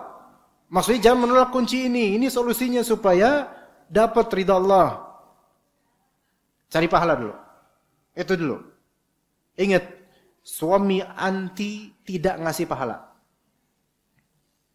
Apalagi madu anti. Ya. Suami, madu, tetangga, omongan tetangga itu enggak ngasih pahala buat anti. Yang ngasih pahala adalah Allah. Maka sekarang fokus nyari pahala. Di balik kesabaran ujian ini ada pahala yang Allah kasih. Enggak mungkin Allah Ta'ala menyiksa hambanya dengan syarat ini. Kecuali kalau kita enggak sabar. Nah, kalau seorang istri, alhamdulillah Allah kasih pemahaman seperti ini, hendaknya dia ke tingkatan lebih tinggi, yaitu apa? Meyakini ini suami milik Allah, saya milik Allah, madu saya milik Allah. Terserah Allah mau mentakdirkan dan berbuat bagaimana untuk suami saya dan madunya dan saya. Karena saya kalau udah sampai situ nggak menentang dia. Gak menentang, gak mengubah takdir, gak menentang syariat. Ingat loh, kalau gak pakai kunci-kunci ini, rata-rata perempuan yang awalnya tidak menentang syariat, lama-lama syaitan akan membuat dia menentang syariat dan kufur. Saya bilang ini karena saya udah banyak ngerti soal seperti ini. Menentang syariat dan kufur. Ngakunya gak menentang syariat, tapi sebenarnya menentang syariat dan menentang semua yang menjalani syariat seperti ini. Dan termasuk di sini misalnya, ini saya nasihati semua di sini, baik bapak-bapak, ibu-ibu. Saya bilang kepada semuanya, bertakwalah kepada Allah Azza wa Jalla, jaga lisan. Karena syariat Allah bukan untuk dilecehkan atau dihinakan hanya karena kesalahan sebagian insan. Apakah Anda mau ketika Anda berjilbab lebar terus punya salah, terus habis itu masyarakat memandang jilbab lebar itu enggak baik? Pasti enggak terima Anda kan? Maka jangan mengesankan seperti itu. Jadi apa sekarang yang ketiga apa? Ini milik Allah, suami milik Allah. Lepaskan ego, lucuti itu. Anda tidak bisa menyelamatkan suami, Anda tidak bisa menyelamatkan istri, yang menyelamatkan hanya Allah. Istri milik orang Allah, suami milik Allah. Kalau Allah takdirkan begini, maka khalas. Ingat Siti Hajar. Enggak ada sekarang yang seperti Siti Hajar. Enggak mungkin. Diasingkan kemudian di padang pasir di kota Mekah. Enggak ada apa-apa. Air enggak kelihatan ketika itu. Pohon cuma ada satu atau beberapa menaungi gitu aja. Panas. Ditinggal Nabi Ibrahim. Maka ditanya oleh Siti Hajar, apakah Allah yang menyuruhmu untuk berbuat seperti ini? Iya. Apa kata Siti Hajar? Idzan la yudayyi'ana. Kalau begitu pasti Allah Ta'ala tidak akan menelantarkan kita. Ini dia. Ini dia perempuan yang benar nih. Kalau memang Allah Ta'ala jadikan suami kita seperti itu, dan kita udah berusaha nasihatin, ya sudah. Ini milik Allah. Bisa nggak kita sampai level ini? Wahai ummahat ahlus sunnah. Ini bukan hanya tentang poligami aja, Pak, apapun. Tapi kita kontekskan ini karena ana sangat ingin kita ini kenal sunnah dan kenal konsep yang tauhid yang benar terhadap sunnah ini. Walaupun kita nggak mengamalkan dan mungkin nggak ada niatan mengamalkan, silahkan. Tapi pahami dulu. Dan nasihati itu orang-orang yang pernikahannya sedang berkasus. Nasihati ini. Siapa tahu nasihat Anda menjadi keberkahan buat rumah tangga mereka. Kita nggak tahu. Kemudian kalau udah bisa sampai level pasrah kepada Allah, Allah pasti ridho itu. Tambahin level menuju kedua, yaitu apa? Tenggelamkan diri dalam cinta pada Allah. Justru ketika berbagi waktu dengan madu, dia punya waktu untuk dirinya, nuntut ilmu. Lihat rata-rata Anda bisa katakan ini, rata-rata yang tidak terima dan kepikiran linglung, cemburu buta banget. Rata-rata karena di free time dan waktu luangnya di rumah tidak disibukkan dengan ilmu syar'i. Itu bisa Anda katakan gitu. Beneran, kalau dia benar menyibukkan diri bersyukur dia dengan banyaknya waktu untuk kebaikan dirinya. Beneran. Jujur, harus jujur. Ya. Di rumah nggak ada suami, ngapain aja tuh? Jujur. Oke, saya bersihin. Ya bersihin sambil dengerin apa? Nyuci sambil dengerin apa? Justru diberikan hak kemudian melayani suami itu lebih sedikit sehingga tanggung jawabnya itu lebih ringan dan dia bisa punya banyak waktu untuk beramal dan untuk ilmu. Untuk bagaimana anak-anak, Masya Allah. Banyak hal. Tapi lihat kalau misalnya rajin nonton Korea, rajin nonton Netflix, rajin nonton ini, wajar nggak terima. Karena dusta. Karena banyak waktu disia-siakan. Karena kufur nikmat terhadap waktunya. Makanya nggak terima. Emang dikira suami harus bareng sama dia terus. Makanya nggak terima. Karena menontonnya macam-macam. Dengernya macam-macam. Coba kalau fokus di ilmu. Tenggelam dia dengan cinta pada Allah Azza wa Jalla. Ini ilmu ini banyak banget Pak, Bu. Banyak banget ilmu ini, Masya Allah. Dan setiap dari detik-detik ilmu ini menghangatkan kolbu. Apapun itu bidangnya. Apapun itu bidangnya. Mau dia akidah terutama tauhid, mau dia asma wa sifat Allah Azza wa Jalla, mau dia Al-Quran, tafsir, hadis, sunnah, fiqih, tazkiyatun nufus, semuanya itu setiap dari partikel ilmu itu Masya Allah. Apalagi kalau itu ayat, hadis, terjemahan, tafsirannya, ya subhanallah. Coba tenggelamkan di situ jemaah. Ya ikhwan, ya ummahat, ya. Seberat-berat ujian poligami jemaah. Atau ujian kehidupan rumah tangga. Bisa ringan dengan ini. Karena yang membuat berat itu apa? Mindset yang buruk, suudzon sama Allah, dan juga apa? Waktunya nggak dipakai dengan baik. Begitu jemaah. Ya. Kadang dipakai buat gosip tuh. Ngomongin tentang rumah tangga orang. Apalagi sekarang nih, subhanallah banyak. Ini silih berganti artis-artis cerai, ini cerai, ini cerai, ini cerai. Silih berganti. Tersibukkan umahat dengan urusan orang lain, makanya dia nggak terima dengan hal itu. Karena apa? Karena dia tuh ngelihat apa-apa tuh buruk, jelek. Akhirnya apa? Dia pun menganggap takdir untuk dia pun jelek semua gitu. Coba kalau misalnya masuk gizi ilmu ke kalbu kita tuh ilmu syar'i, itu apa-apa tuh positif insyaallah. Ya, begitu. Maka ini kalau udah kenal sunnah, udah jangan baca hal-hal yang sebenarnya itu memperburuk diri kita. Gosip-gosip artis lah. Ini cerai, ini itu cerai, itu gugat cerai, ini kemudian aib terbongkar. Ya Hayyu Qayyum. Ini buat apa? Capek hidup. Enggak tenggelam dengan cinta pada Allah, malah tenggelam dalam berita negatif yang itu membuat kita makin keruh kalbunya. Makanya enggak terimaan ini itu. Ya. Sampai bilang, suami saya lebih baik punya simpanan daripada punya istri saya. Ya, Allahu Akbar. Ada yang kayak gitu. Ya ini bukan berarti ya, bapak-bapak yang kalau nggak bisa ya jangan poligami Pak. Kalau nggak bisa, nggak boleh, haram. Kalau misalnya nggak bisa berbuat fawahidah. Kalau nggak bisa berbuat poligami, haram poligami itu buat antum. Tapi ini untuk yang kejadian-kejadian yang sudah. Dan kemudian kalau ada kasus rumah tangga, kalau kita tenggelam dalam cinta pada Allah, pasti kita nggak sounding urusan kita keluar. Anda kasih tahu, siapapun di antara ahlus sunnah nih, yang ternyata kalau dia punya urusan rumah tangga, itu bocor, bukan bocor halus, bocor semua, bocor udah kempes semuanya. Itu berarti sunnahnya kurang tuh. Berarti dia kurang cinta sama Allah. Kenapa? Siapapun yang sudah curhat sama Allah, dia itu nggak perlu banyak curhat sama manusia sebenarnya. Karena Allah itu udah cukup buat dia. Apa doa zikir pagi petang? Hasbiyallah, la ilaha illahu alaihi tawakkaltu alaihi rabbul arsyil wa huwa rabbul arsyil azim. Hasbunallah wa ni'mal wakil. Hasbi Allah. Apa hasbi Allah? Apa hasbunallah? Artinya cukup bagi saya, cukup bagi kami Allah. Ente belum cukup sama Allah. Kok bisa ngomong-ngomong sama orang? Bisa tulis di media sosial. Bisa pasang status tentang aib istrinya atau aib suaminya. Ini berarti belum cukup Allah buat dia nih.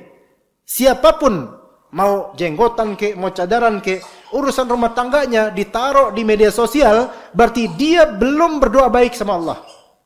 Yakin banget itu. Belum cukup Allah buat dia ternyata. Bahkan dia mungkin bertawakal sama makhluk dan justru itu merendahkan martabat dia dan menambah pundi-pundi dosa dia. Siapapun itu, suami atau istri. Biasanya perempuan yang kayak gitu. Jangan. Allah itu udah cukup buat kita. Kalaupun mau istisyarah konsultasi pada orang yang tepat, enggak pada media sosial. Ya. Ditulis di media sosial, ibu-ibu, siapa sih yang punya suami berkasus gini-gini? Share dong. Gimana sih cara menghadapinya? Seolah ini nyari pendapat, tapi ini sebenarnya membongkar urusan dia. Bodoh ini. Seandainya dia punya Allah, seandainya dia tenggelam cintanya pada Allah, enggak bakal kalimat ini tertuang. Bahkan sampai ngomong ke orang tua aja, jangan. Karena madharatnya besar ke Allah. Karena Allah maha bijak. Orang tua kita kadang-kadang enggak bijak jemaah. Orang tua kita kadang-kadang nepotisme. Orang tua kita kadang-kadang, semua orang tua pasti lebih membela anaknya, bukan mantunya. Walaupun yang salah anaknya, tetap aja mantunya disalahin. Gitu, ya kita, Anda mungkin juga gitu Pak. Bukan semua, wajar manusia kayak gitu. Bukan wajar, maksudnya manusia memang kayak gitu. Tapi Allah Ta'ala hanya membela yang benar. Dan Allah Maha tahu siapa yang benar. Dan seberapa benar kebenaran itu. Dan seberapa salah dia, Allah lebih tahu. Dan Allah Ta'ala bukan diam begitu saja tanpa tahu. Enggak, melainkan Allah menangguhkan sesuatu. Maka serahkan kepada Allah Azza wa Jalla. Coba sampai nomor 2 itu Pak. Apa ujiannya? Pernikahan pertama kek, atau poligami kek, atau anak begini kek, atau begitu kek. Coba sekarang kalau misalnya kita bandel. Ya. Ujian buat kita. Tapi kalau kita tenggelam dalam cinta pada Allah Azza wa Jalla, itu seakan kecil ujian. Bukan berarti ujian ini kemudian kita enggak pedulikan. Enggak, tetap kita jalani. Tetap kita didik nih anak. Tapi kita anggap ini enggak seberapa. Dunia. Bahkan ketika kita mendidik anak lebih ikhlas. Karena apa? Karena ada cintanya pada Allah. Ngarep pahala dari Allah. Ini adalah makhluk Allah. Allah yang menjadikannya seperti ini. Begitu. Itu yang kedua. Kalau kita refleksinya yang pertama. Yang pertama, ini sudah dapat nih. Nomor 4, nyari pahala, iya. Kemudian yakin sama Allah, Allah yang mengatur semua ini, iya. Kemudian tenggelam dengan cinta pada Allah, banyak menuntut ilmu, iya. Maka dia akan merasakan kelezatan dalam ujian ini. Yang mana dia malah bersyukur, alhamdulillah saya dikasih ujian seperti ini, membuat saya lebih baik daripada sebelumnya. Jadilah dia ridha. Itu. Dan itu tidak didapat kecuali bertahap. Makanya jemaah sekalian rahimakumullah, dalam rumah tangga poligami, ya. Istri pertama kalau kemudian minta cerai atau kemudian ngamuk-ngamuk atau keluarga yang ngamuk dan seterusnya, itu banyak terjadi bukan dari suaminya. Ini banyak terjadi bukan dari suaminya. Kasus ini bukan dari suami yang membuat, bukan. Tapi entah pihak ketiga atau istrinya kemudian enggak make ini. Padahal suaminya udah berusaha baik. Enggak make ini. Kemudian di framing oleh perempuan-perempuan atau keluarga perempuan, di framing curhat ke ustadz-ustadz. Ini biasa terjadi, sering terjadi ini. Bahwasanya suaminya menjandakan istri demi mengistrikan janda itu framing. Yang terjadi di lapangan rata-rata enggak ada, rata-rata suami enggak ada yang mau menjandakan istri sendiri demi menikahi janda. Yang ada adalah dia pengen menolong atau pengen nikah lagi atau karena ada alasan lain, kemudian istri enggak terima atau mertuanya enggak terima, dan dibuatlah framing bahwasanya sejak zaman Nabi Yusuf perempuan dikenal dengan framing. Dan framing disebut kata di dalam Al-Qur'an, innahu min kaidikun, inna kaidakunna azim. Ini adalah makar kalian wahai perempuan. Dan makar kalian itu besar. Makanya framing yang terjadi di media sosial, artis-artis, itu rata-rata dari kalangan perempuan. Yang belum tentu semua kesalahan bertumpuk pada suami. Bisa aja dua-duanya salah. Tapi seolah-olah yang salah suami. Yang komentar perempuan semua. Lihat aja. Semuanya perempuan yang komentar. Pasti, suami ini jari-jarikan. Padahal mereka nggak tahu masalah. Hanya tahu hasil framing. Akhirnya terbit juga dari beberapa ustadz. Jadi kalimat yang jadi populer tuh. Menjadakan, untuk yang poligami. Menjadakan istri, mengistrikan janda. Itu yang populer. Pernah kan populer itu beberapa tahun lalu? Saya minta supaya tobat itu ustadz yang ngomong kayak gitu. Karena itu yang membuat banyak ummahat kemudian pakai kalimat itu untuk mencegah poligami. Saya berharap taubat itu ustadz dan meralat kalimat tersebut. Karena yang terjadi di kenyataan rata-rata bukan kayak gitu. Modelnya itu adalah hasil curhatan ummahat. Hasil curhatan ummahat. Dan kita laki-laki, kalau ada tetangga atau ummahat curhat, ustadz udah mau curhat, itu jangan 100% dimakan bulat-bulat. Jangan. Karena hanya mendengar satu pihak. Kita nggak bisa memvonis rumah tangga dengan mendengar satu pihak, nggak bisa, nggak boleh bahkan. Syekh Shalih Al Fauzan aja, ketika ada persoalan cerai, talak dan seterusnya, satu pihak aja ngomong, itu bilang kalian semua ke pengadilan. Saya cuma mendengar satu pihak, saya nggak mau jawab. Makanya beberapa ustadz yang mungkin mengatakan hal seperti ini, menceraikan janda, menjadakan istri demi mengistrikan janda. Pas ustadznya poligami, nggak ngomongin lagi. Karena ngerasain. Karena merasakan. Maka ini, kalau nggak, yang terjadi rata-rata adalah nggak sabar. Nggak sabar. 4 step ini, 4 aja, yang nomor 4 aja nyari pahala nggak mau. Nggak mau nyari pahala. Nggak mau nyari pahala. Dikasih bilang sama suaminya, kamu nyari pahala, insya Allah, Allah ridho sama kamu cari pahala. Enggak mau. Enggak mau. Egonya tinggi, enggak mau pahala. Apalagi nomor 3. Menganggap suami itu milik Allah. Dan bahwasanya Allah Ta'ala yang mentakdirkannya semua, melucuti egonya dengan merasa memiliki full suaminya. Apa yang nomor 3? Enggak bisa nomor 3. Makanya kalau seorang istri sampai bisa nomor 1, maksudnya sampai martabatnya, ya taladzaz, merasa lezat dengan ujian, itu bahkan ujian gak kerasa, malah dia bersyukur dengan semua ini, dia mendapatkan ternyata yang Allah kasih ini jauh lebih baik daripada saya gak diuji. Wallahi ya ikhwan, kita itu udah banyak ujian yang kita dapat. Kita di sini maksudnya semua dari kita, ummahat juga. Kalau gak ada ujian, kita gak jadi seperti ini, mah. Kayak kalau gak ada ujian sekolah, antum jadi orang bodoh selamanya. Kalau kita nggak diuji dari sejak awal muda sampai usia segini kita, semua enak aja Allah kasih di dunia ini, kita sekarang nggak bisa punya pekerjaan, nggak bisa manja. Tapi alhamdulillah jemaah. Ya, ini bukan dalam mempromosikan untuk ta'adud, karena ilmu itu ada ilmu tersendiri. Namun ini satu sampel saja, ya. Karena belakangan ini jemaah, di antara propaganda untuk menghancurkan masyarakat Indonesia dan kaum muslimin adalah disebarluaskan berita-berita rumah tangga orang yang negatif. Ini semua sudah ada pencanangannya. Ya. Makanya antum lihat, dulu gosip-gosip tentang perceraian rumah tangga itu masih biasa. Masih biasa di sini, enggak semua. Sekarang dikit-dikit booming, dikit-dikit booming. Rumah tangga orang, dikit-dikit booming. Ya gitu, gabut semua tuh orang tuh. Ya.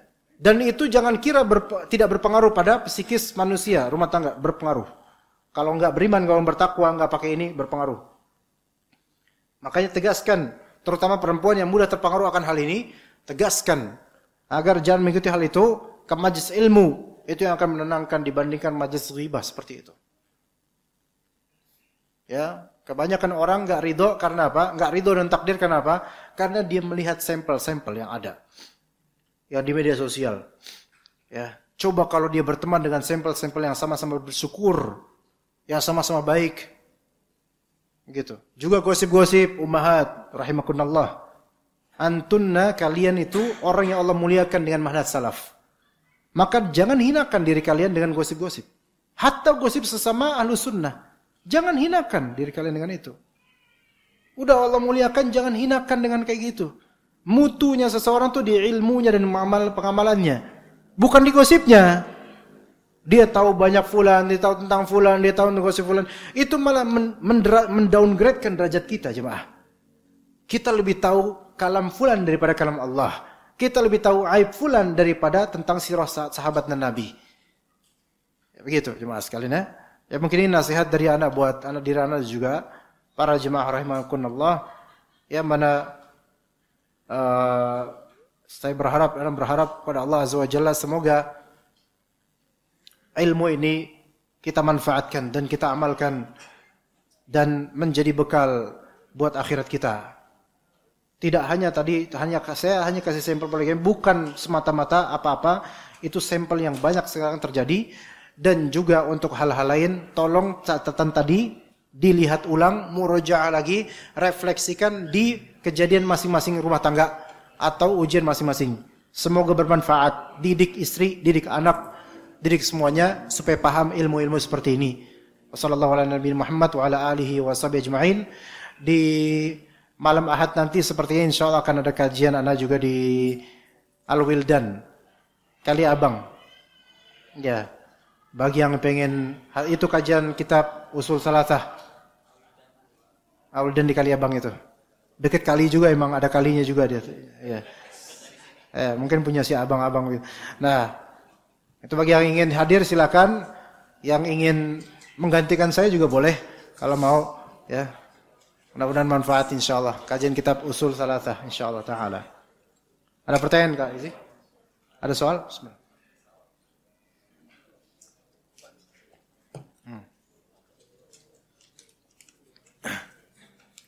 Bapak-bapak ada pertanyaan langsung enggak, Pak?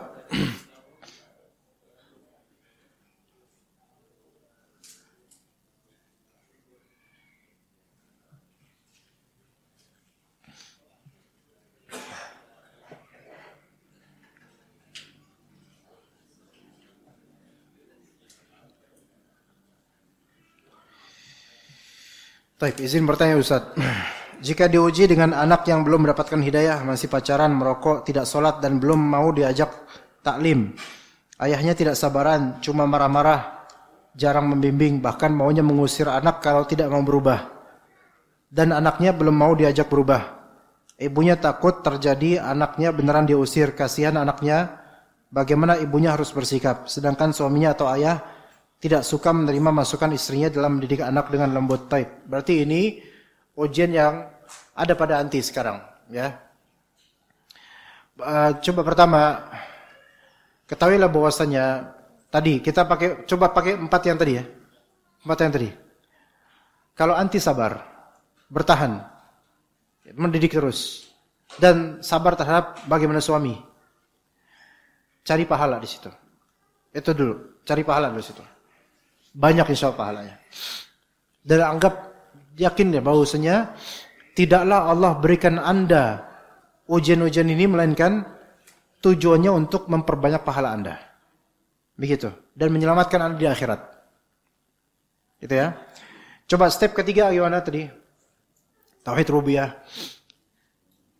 Ingat bahwasanya suami anti milik Allah. Anak anti milik Allah. Karena mereka milik Allah, berarti yang mengatur hidup mereka adalah Allah. Yang memberi daya adalah Allah. Berarti harus kembali ke Allah. Berarti anti minta sama Allah. Minta sama Allah. Jadi yang ketiga apa tadi? Tauhid rububiyah. Suami anti milik Allah. Anak anti yang belum sholat itu milik Allah. Oke? Kediaman anti milik Allah. Anti sendiri milik Allah. Sama-sama punya satu pemilik. Siapa? Allah. Berarti sekarang anti hadapkan sering-sering ke Allah Azza wa Jalla permasalahan ini. Jadi yang nomor 4 itu anti usaha untuk terus istiqomah membimbing, mendidik, bersabar. Itu nomor 4, cari pahala di situ. Yang ketiga, mindsetnya. Ini semua milik Allah. Jadi tauhid rububiyah. Kalau anti tahu tauhid rububiyah dan tauhid asma wa sifat, maka anti akan sering minta sama Allah. Apa-apa minta sama Allah. Bertawakal sama Allah. Itu yang ketiga. Taib yang kedua. Tauhid uluhiyah. Yaitu apa? Tenggelam dalam cinta kepada Allah. Bisa nggak dengan ujian ini, setelah Anda seringkali berdoa, malah justru anti makin dekat sama Allah? Bisa nggak? Harus bisa. Harus bisa. Karena kerusakan-kerusakan apapun di muka bumi ini, ternyata tujuan Allah adalah supaya kita rujuk kepada Allah. Kata Allah Azza wa Jalla, "Dhaharal fasadu fil barri wal bahr bima kasabat aydin nas liyudhiqahum ba'da ma 'amilu la'allahum yarji'un." Telah tampak kerusakan di lautan dan di daratan dengan sebab ulah tangan manusia, agar mereka merasakan efek dari sebagian dosa mereka, supaya mereka rujuk, yaitu taubat. Ini jadi nomor 2. Coba cintailah Allah dengan segala musibah ini, dengan bertaubat, berdekatan padanya, mulai menghafal zikir-zikir, menghafal zikir pagi petang, rutinkan itu, baca sering Al-Quran, cari ibrah dari kisah-kisah para nabi, terutama Nabi Yusuf dengan kesabarannya. Bu, pernah enggak suami anti pengen masukin anak anti ke sumur? Enggak pernah. Berarti ada yang lebih jahat daripada suami anti terhadap anaknya. Paham enggak? Ada yang lebih jahat siapa? Saudara-saudara Nabi Yusuf, 10 orang komplotan semuanya bersepakat untuk nyeburin Nabi Yusuf ke sumur. Kalau ibu suaminya gitu enggak? Jangan bilang belum. Apa perlu kita ceburin tuh anak? Enggak juga kan? Hah? Ada yang lebih jahat dari suami anti, Bu. Ada yang lebih jahat. Enggak, suami anti enggak jahat. Ya. Enggak tahu gimana membahasakannya. Saya enggak mau bilang suami anti jahat. Suami anti baik insyaallah. Tapi temperamen. Nah, ada yang lebih mengerikan daripada itu kondisinya. Ibu yakin enggak, percaya enggak kalau misalnya ibu menjadi seperti Nabi Yakub yang sabar, cari pahala, mengeluh hanya kepada Allah. Kemudian makin dekat sama Allah sampai buta matanya karena saking rindunya dan sering nangisnya, dekat sama Allah. Dan sampai menikmati apa-apa yang dijalani, dekat sama Allah. Ibu yakin enggak suatu saat anak itu pasti jadi orang saleh, anak saleh? Ibu yakin enggak bahwa saya suami anti insyaallah jadi suami yang saleh? Jadi insyaallah. Pakai yang 4 tadi itu. Ada yang lebih ngeri lagi, Bu. Kalau ibu punya anak, diceburin sama anak-anak ibu yang lainnya ke sumur, diasingkan, dibawa ke luar negeri, dijual belikan di sana. Ada yang lebih buruk pada itu. Namun jika kemudian Nabi Yakub alaihissalam kemudian menerapkan skema-skema yang sesuai syariat, dekat sama Allah dan beliau seorang nabi, bersabar berpuluh tahun sampai sakit-sakitan, endingnya sad ending atau good ending? Good ending. Apa endingnya? Akhirnya bertemu kembali dan semua dalam keadaan baik, bertaubat semuanya. Hal yang sebenarnya sampai kalau bahasa sekarang mustahil orang kayak taubat gitu kan. Adik sendiri diceburin ke sumur. Ya, bahkan tadinya bukan hanya ceburin, tadinya diinisiatifkan untuk dibunuh langsung. Ini ceburin. Habis ceburin ada kafilah lewat, kemudian timbanya, loh, kok ada anak kecil? Mereka ngeliat saudara, wah, Nabi Yusuf tuh mau dibawa tuh sama orang tuh. Dijual. Adiknya dijual. Wasyaruhu bithamanin bakhsin darahima ma'dudah. Dibeli dengan beberapa dirham kan perak. Dan itu terbilang kecil. Berapa doang? Murah dijual. Padahal ini bukan budak. Adiknya diperjualbelikan. Ini jual beli manusia, ini masuk Komnas HAM repot ini. Tapi lihat. Ada nggak yang lebih jahat daripada itu? Tuh. Ya.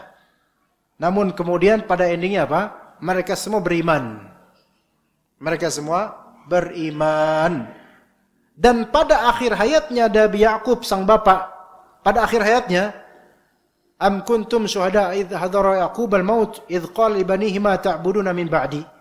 Ketika Nabi Yakub mau wafat nih, udah tua banget, mau wafat. Anak-anaknya ngumpul di samping-sampingnya. Nabi Yakub sebelum wafat bilang, "Ma ta'buduna min ba'di?" Apa yang akan kalian sembah setelah kepergian saya, kata Nabi Yakub. Qalu, kata semua anaknya, "Na'budu ilahaka wa ilaha abaika Ibrahim wa Ishaq wa Ismail wa Ishaq ilahan wahida." Kami akan menyembah Allah, sesembahanmu dan sesembahan nenek moyangmu. Tauhid semuanya. Happy ending. Padahal diawali dengan luar biasa. Sad beginning. Maka ibu yang bertanya, jangan menyerah. Anti adalah seorang ummahat, hamba Allah yang Allah muliakan dengan ujian ini. Punya suami yang temperamen bukan berarti Anda hina. Punya anak seperti ini bukan berarti Anda tercela. Tapi yang penting Anda istiqamah mendakwahi anak Anda dan istiqamah bersabar menghadapi suami Anda. Tetap taat. Dan yakinlah ketika anti sering tahajud, sering zikir, sering berdekatan sama Allah, sering mempelajari asma dan sifat Allah, dan sering hadir kajian, insya Allah semua ujian ini akan Allah atur dengan sebaik-baiknya. Dan semoga semua anak-anak kita jadi saleh-salehah, keluarga kita keluarga yang berkah, sakinah mawaddah warahmah. Saya pikir cukup sampai sini ya, udah mau jam 11 nih. Ya, kita cukup. Insya Allah kita ketemu lagi pada waktu mendatang dan juga mungkin di malam Ahad nanti insya Allah. Barakallahu fikum jami'an wa sallallahu ala nabiyyina Muhammad wa ala alihi wa sahbihi ajma'in. Subhanakallahumma bihamdika asyhadu an la ilaha illa anta astaghfiruka wa atubu ilaik. Wassalamualaikum warahmatullahi wabarakatuh.